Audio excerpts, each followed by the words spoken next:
ಪ್ರೀತಿಯ ಸ್ನೇಹಿತರೆ, ಶರಣು ಶರಣಾರ್ಥಿ. ಪ್ರೀತಿಯ ಸ್ನೇಹಿತರೆ, ಇವತ್ತಿನ ನಮ್ಮ ಜಾಬ್ ಸರ್ಚಿನ ಏನಪ್ಪಾ ಅಂದ್ರೆ RRC south eastern railway requirement 2025 ಏನು ಅಧಿಸೂಚನೆ ಬಿಡುಗಡೆಯಾಗಿದೆ.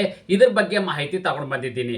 ಹಾಗಾಗಿ ಸೌತ್ ಈಸ್ಟರ್ನ್ ರೈಲ್ವೆದಲ್ಲಿ ಅಗತ್ಯವಿರುವ ಅಪ್ರೆಂಟಿಸ್ ಹುದ್ದೆಗಳ ಭರ್ತಿಗೆ ಅರ್ಹ ಹಾಗೂ ಆಸಕ್ತ ಅಭ್ಯರ್ಥಿಗಳಿಂದ ಅರ್ಜಿಗಳನ್ನು ಆಹ್ವಾನಿಸಲಾಗಿದೆ.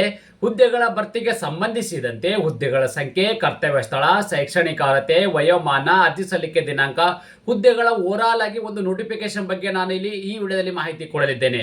ನೀವು ನಮ್ಮ ಯೂಟ್ಯೂಬ್ ಚಾನಲ್ಗೆ ಮೊದಲ ಬಾರಿ ಭೇಟಿ ನೀಡಿದರೆ ಸಬ್ಸ್ಕ್ರೈಬ್ ಜೊತೆಗೆ ಬೆಲ್ ಐಕನ್ ಕ್ಲಿಕ್ ಮಾಡೋದನ್ನ ಮರಿಬೇಡಿ. ಯಾಕಪ್ಪ ಅಂದ್ರೆ ಪ್ರತಿನಿತ್ಯ ನಾವು ಕೇಂದ್ರ ಸರ್ಕಾರ ಮತ್ತು ರಾಜ್ಯ ಸರ್ಕಾರದ ಹೊಸ ಹೊಸ ಉದ್ಯೋಗ ಮಾಹಿತಿ ಕೊಡೋದ್ರಿಂದ ನಿಮಗೆ ತಪ್ಪದೆ ನೋಟಿಫಿಕೇಶನ್ ಬರಲಿದೆ. ಈಗ ನಾವು ಕುಲಂಕುಷವಾಗಿ ನಾವಿಲ್ಲಿ ಹುದ್ದೆಗಳ ಬಗ್ಗೆ ನಾವು ಮಾಹಿತಿ ನೋಡೋಣ ಬನ್ನಿ.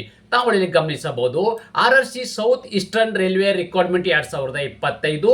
ಇನ್ನು ವೇಕೆನ್ಸಿ ಡೀಟೇಲ್ಸ್ ವೈಸ್ ನಾವಿಲ್ಲಿ ಮಾತಾಡ್ತಾ ಹೋಗೋದಾದ್ರೆ ತಾವು ಗಮನಿಸಬಹುದು, ಹುದ್ದೆಗಳು ಅಂದ್ರೆ ಯಾವೆಲ್ಲ ಹುದ್ದೆಗಳು ಕರೆದಿರಪ್ಪ ಅಂದ್ರೆ 1 ವರ್ಷಗಳ ಕಾಲ ಅಪ್ರೆಂಟಿಸ್ ಟ್ರೇನಿಯ ಹುದ್ದೆಗಳ ಅರ್ಜಿಗಳನ್ನು ಆಹ್ವಾನಿಸಲಾಗಿದೆ. ನೀವು ಇಲ್ಲಿ ITA ಪಾಸ್ ಆಗಿರ್ತಕ್ಕಂಥ ಅಭ್ಯರ್ಥಿಗಳು 1 ವರ್ಷಗಳ ಕಾಲ ಅವಧಿಗೆ ಇದು ಅಪ್ರೆಂಟಿಸ್ ಹುದ್ದೆಗಳ ಅರ್ಜಿಗಳನ್ನು ಆಹ್ವಾನಿಸಲಾಗಿದೆ. ಹಾಗಾದ್ರೆ ಕರ್ತವ್ಯ ಸ್ಥಳ ಎಲ್ಲಿಯಪ್ಪ ಅಂದ್ರೆ ಹುದ್ದೆಗೆ ಆಯ್ಕೆಯಾಗಿರುವ ಅಭ್ಯರ್ಥಿಗಳು ಭಾರತಾದ್ಯಂತ ಕೆಲಸವನ್ನ ನಿರ್ವಹಿಸಬೇಕಾಗುತ್ತೆ, ಅಂದ್ರೆ ಕರ್ತವ್ಯ ನಿರ್ವಹಿಸಬೇಕಾಗುತ್ತೆ. ಯಾಕಪ್ಪ ಅಂದ್ರೆ ಇದು ಗೌರ್ಮೆಂಟ್ ಆಫ್ ಇಂಡಿಯಾ ಅಥವಾ ಗೌರ್ಮೆಂಟ್ ರೈಲ್ವೆ ಒಂದು ಇಲಾಖೆ ಇರೋದ್ರಿಂದ ಭಾರತಾದ್ಯಂತ ಈ ಒಂದು ಅಪ್ರೆಂಟಿಸ್ ಹುದ್ದೆಗೆ ಇಲ್ಲಿ ಲೊಕೇಶನ್ ಅನ್ನು ನೀಡಲಾಗಿದೆ. ಹಾಗಾದ್ರೆ ಖಾಲಿ ಇರ್ತಕ್ಕಂಥ ಹುದ್ದೆಗಳ ಸಂಖ್ಯೆ ಎಷ್ಟು ಅಂತ ನೋಡಾದ್ರೆ ನಾವಿಲ್ಲಿ ಒಟ್ಟು 1785 ಹುದ್ದೆಗಳ ಭರ್ತಿಗೆ ಅರ್ಜಿಗಳನ್ನು ಆಹ್ವಾನಿಸಲಾಗಿದೆ. ಭಾರತಾದ್ಯಂತ ಇರ್ತಕ್ಕಂಥದ್ದು ಎಷ್ಟು? 1785 ಹುದ್ದೆಗಳ ಅರ್ಜಿಗಳನ್ನು ಆಹ್ವಾನಿಸಲಾಗಿದೆ. ಹಾಗಾದ್ರೆ ಯಾವೆಲ್ಲ ಕ್ವಾಲಿಫಿಕೇಶನ್ ಆಗಿರ್ತಕ್ಕಂಥ ಅಭ್ಯರ್ಥಿಗಳು ಈ ಹುದ್ದೆಗೆ ಅರ್ಜಿಗಳನ್ನ ಸಲ್ಲಿಸಬಹುದು ಅಂತ ನೋಡಾದ್ರೆ ನಾವಿಲ್ಲಿ ಅಭ್ಯರ್ಥಿಗಳು ಮಾನ್ಯತೆ ಪಡೆದ ವಿದ್ಯಾಸಂಸ್ಥೆಯಿಂದ 10ನೇ ತರಗತಿ ಅಥವಾ ನೋಡಿ 10ನೇ ತರಗತಿ ಅಥವಾ ತತ್ಸಮಾನ ಉತ್ತೀರ್ಣರಾಗಿರಬೇಕು. ನೋಡಿ ಮಿನಿಮಮ್ ಅವರು 50% ಉತ್ತೀರ್ಣರಾಗಬೇಕು. ಯಾವುದರಲ್ಲಿ? ITA ಏನ್ ಮಾಡಿರ್ತಾರೆ, ITA ಟ್ರೇಡ್ಗಳಲ್ಲಿ ನೀವು ಮಿನಿಮಮ್ 50% ಪಾಸ್ ಆಗಿರಬೇಕು. ಅಂದ್ರೆ ನೀವು ITA ಯಾವುದಾದ್ರೂ ಟ್ರೇಡ್ ಮಾಡಿರಿ, ನೀವು ಅದರಲ್ಲಿ 50% ಒಂದಿಗೆ ಪಾಸ್ ಆಗಿರ್ತಕ್ಕಂಥ ಅಭ್ಯರ್ಥಿಗಳು, ನೋಡಿ ITA 50% ಒಂದಿಗೆ ಪಾಸ್ ಆಗಿರ್ತಕ್ಕಂಥ ಅಭ್ಯರ್ಥಿಗಳು ಈ ಹುದ್ದೆಗೆ ಅರ್ಜಿಗಳನ್ನ ಸಲ್ಲಿಸಬಹುದಾಗಿದೆ. ಹಾಗಾದರೆ ವಯೋಮಿತಿ ಬಗ್ಗೆ ನಾವಿಲ್ಲಿ ಮಾಹಿತಿ ನೋಡೋಣ, ಗಮನಿಸಬಹುದು.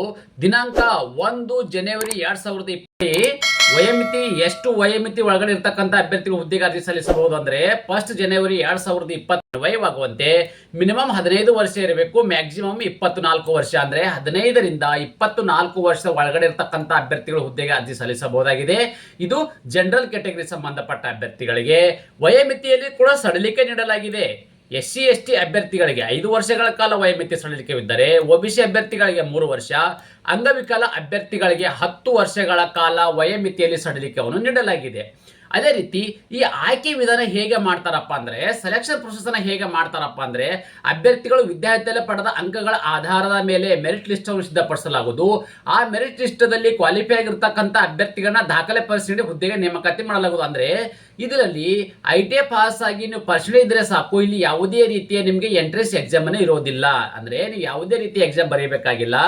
SLC ಪ್ಲಸ್ ITA ಗಳಿಸಿರ್ತಕ್ಕಂಥ ಅಂಕಗಳಂದ್ರೆ ಪರ್ಸೆಂಟೇಜ್ ಏನಿದೆ ಆ ಪರ್ಸೆಂಟೇಜ್ ಆಧಾರದ ಮೇಲೆ ಅಭ್ಯರ್ಥಿಗಳ ಹುದ್ದೆಗೆ ನೇಮಕಾತಿ ಮಾಡಲಾಗುವುದು. ಹಾಗಾದರೆ ಇನ್ನೊಂದೇನಪ್ಪ ಅಂದ್ರೆ ಈ ತರ ಅಂದ್ರೆ ಯಾವ್ಯಾವ ಅಂದ್ರೆ ನಾನು ITA ಅಪ್ರೆಂಟಿಸ್ ಹುದ್ದೆಗಳು ಅಂತ ಹೇಳಿದೆ. ITA ಯಾವ್ಯಾವ ಕ್ವಾಲಿಫಿಕೇಶನ್ ಆಗಿರ್ತಕ್ಕಂಥ ಅಭ್ಯರ್ಥಿ ಅಂದ್ರೆ ITA ಯಾವ್ಯಾವ ಟ್ರೇಡ್ ಅನ್ನು ಹೊಂದಿರತಕ್ಕಂಥ ಅಭ್ಯರ್ಥಿಗಳು ಹುದ್ದೆಗೆ ಅರ್ಜಿ ಸಲ್ಲಿಸಬಹುದು ಅಂತಂದ್ರೆ ತಾವು ಗಮನಿಸಬಹುದಾಗಿದೆ.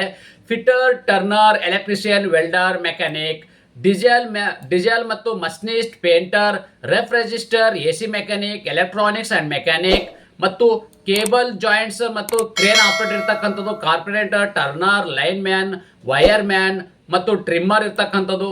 ಓಕೆ, ಮೆಕ್ಯಾನಿಕ್ ಮಷೀನ್ಸ್ ಇರ್ತಕ್ಕಂಥದ್ದು, ಟೂಲ್ ಮ್ಯಾನ್ ಇರ್ತಕ್ಕಂಥದ್ದು. ಓಕೆ, ಈ ತರದ ಒಂದು ಟ್ರೇಡ್ಗಳಲ್ಲಿ ITA ಮಾಡಿರ್ತಕ್ಕಂಥ ಅಭ್ಯರ್ಥಿಗಳು ಅಂದ್ರೆ fitter, turner, electrician, welder, mechanic, diesel ಮತ್ತು machinist, painter, refrigerator, AC mechanic ಮತ್ತು ಎಲೆಕ್ಟ್ರಾನಿಕ್ಸ್ ಅಂಡ್ ಕಮ್ಯುನಿಕೇಶನ್, ಕೇಬಲ್ ಜಾಯಿಂಟರ್ ಮತ್ತು crane operator, corporator, turner, lineman ಮತ್ತು ವೈರ್ ಮ್ಯಾನ್ ಈ ತರದ ಒಂದು ITA ಕೋರ್ಸ್ ಅನ್ನ ಮಾಡಿರ್ತಕ್ಕಂಥ ಅಭ್ಯರ್ಥಿಗಳು ಈ ಹುದ್ದೆಗೆ ಅರ್ಜಿಗಳನ್ನ ಸಲ್ಲಿಸಬಹುದಾಗಿದೆ. ಅರ್ಜಿ ಸಲ್ಲಿಸುವ ವಿಧಾನ ಹೇಗಪ್ಪ ಅಂದ್ರೆ, ಅಭ್ಯರ್ಥಿ ಹುದ್ದೆಗೆ ಆನ್ಲೈನ್ ಮೂಲಕವೇ ಅರ್ಜಿಗಳನ್ನು ಸಲ್ಲಿಸಬೇಕು. ಈ ಆನ್ಲೈನ್ ಮೂಲಕ ಅರ್ಜಿ ಸಲ್ಲಿಸಬೇಕಾದರೆ ಅಫಿಷಿಯಲ್ ವೆಬ್ಸೈಟ್ ಇದೆ. ಆ ಒಂದು ವೆಬ್ಸೈಟ್ ನನ್ನ ಟೆಲಿಗ್ರಾಮ್ ಮತ್ತು ವಾಟ್ಸ್ಆಪ್ ಚಾನಲ್ ಕೊಟ್ಟಿರುತ್ತೇನೆ. ಡಿಸ್ಕ್ರಿಪ್ಷನ್ ಬಾಕ್ಸ್ ಲಿಂಕ್ ಅನ್ನು ಕೊಟ್ಟಿದ್ದೇನೆ. ಅದರ ಮೇಲೆ ಕ್ಲಿಕ್ ಮಾಡೋ ಮೂಲಕ ನೇರವಾಗಿ ತಮ್ಮ ಅರ್ಜಿಗಳನ್ನ ಸಲ್ಲಿಸಬಹುದಾಗಿದೆ. ಅದೇ ರೀತಿ ನಿಗದಿತ ಅರ್ಜಿ ಶುಲ್ಕ ವಿವರ ನೋಡಾದ್ರೆ ನಾವಿಲ್ಲಿ SC ST ಮಹಿಳಾ ಅಭ್ಯರ್ಥಿಗಳು PWD ಅಭ್ಯರ್ಥಿಗಳಿಗೆ ಯಾವುದೇ ರೀತಿಯ ಅರ್ಜಿ ಶುಲ್ಕ ಇರೋದಿಲ್ಲ ನೋಡಿ. SC ST ಮಹಿಳಾ ಅಭ್ಯರ್ಥಿಗಳು PWD ಅಭ್ಯರ್ಥಿಗಳಿಗೆ ಅರ್ಜಿ ಶುಲ್ಕದಿಂದ ವಿನಾಯಿತಿಯನ್ನು ನೀಡಲಾಗಿದೆ. ಉಳಿದೆಲ್ಲ ಅಭ್ಯರ್ಥಿಗಳು ಅಂದ್ರೆ ಅದು OBC ಅಭ್ಯರ್ಥಿಗಳಾಗಿರಬಹುದು ಮತ್ತು ಜನರಲ್ ಕೆಟಗರಿ ಸಂಬಂಧಪಟ್ಟ ಅಭ್ಯರ್ಥಿಗಳಿಗೆ ₹100 ಅರ್ಜಿ ಶುಲ್ಕವಿದೆ. ಹಾಗಾದ್ರೆ ಈ ₹100 ಅರ್ಜಿ ಶುಲ್ಕವನ್ನು ಹೇಗೆ ಪಾವತಿ ಮಾಡಬೇಕಪ್ಪ ಅಂದ್ರೆ ಹೇಗೆ ಪೇ ಮಾಡಬೇಕಪ್ಪ ಅಂದ್ರೆ ಅಭ್ಯರ್ಥಿಗಳು ಆನ್ಲೈನ್ ಅಪ್ಲಿಕೇಶನ್ ಹಾಕಬೇಕಾದ್ರೆ credit card, debit card, net banking, PhonePe, Google Pay ಮುಖಾಂತರ ನೀವು ಅರ್ಜಿ ಶುಲ್ಕವನ್ನು ಪಾವತಿ ಮಾಡಬಹುದಾಗಿದೆ.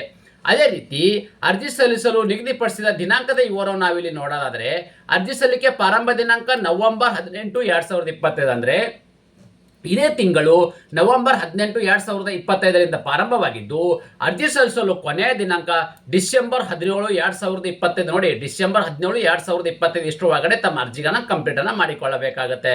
ಅದೇ ರೀತಿ ನಾನು ನಿಮಗೆ ಮೊದಲೇ ಹೇಳಿದಾಗೆ ಫುಲ್ ನೋಟಿಫಿಕೇಶನ್ ಬಗ್ಗೆ ವಿವರವನ್ನು ಕೊಟ್ಟಿದ್ದೇನೆ. ಇದ್ರ ಮೇಲೆ ಇಲ್ಲಿ ಆನ್ಲೈನ್ ಅಪ್ಲೈ ಅಂದ್ರು ಈ ಅಪ್ಲಿಕೇಶನ್ ಆನ್ಲೈನ್ ಮುಖಾಂತರ ಅರ್ಜಿಗಳನ್ನ ಸಲ್ಲಿಸಬೇಕಾಗಿದೆ. ಅದೇ ರೀತಿ ಟೆಲಿಗ್ರಾಮ್ ಮತ್ತು ವಾಟ್ಸ್ಆಪ್ ಚಾನಲ್ ಕೂಡ ಲಿಂಕ್ ಮಾಡಿ. ಯಾಕಪ್ಪ ಅಂತಂದ್ರೆ ನಾವು ಪ್ರತಿನಿತ್ಯ ಕೊಡ್ತಕ್ಕಂಥ ಜಾಬ್ ಅಪ್ಡೇಟ್ ನಿಮಗೆ ಟೆಲಿಗ್ರಾಮ್ ಅಲ್ಲಿ ದೊರೆಯಲಿದೆ. ಅದೇ ರೀತಿ ನಾವು ಕೊಟ್ಟಿರುವ ಉದ್ಯೋಗ ಮಾಹಿತಿ ನೀವು ಇಷ್ಟಪಡುತ್ತೆ ಎಂದು ಭಾವಿಸುತ್ತೇನೆ. ಈ ಉದ್ಯೋಗ ಮಾಹಿತಿ ನಿಮಗೆ ಇಷ್ಟವಾದರೆ ನಿಮ್ಮ ಫ್ಯಾಮಿಲಿಗೂ ಫ್ರೆಂಡ್ಸ್ಗೂ ಶೇರ್ ಮಾಡಲು ಮರೆಯದಿರಿ. ಧನ್ಯವಾದ.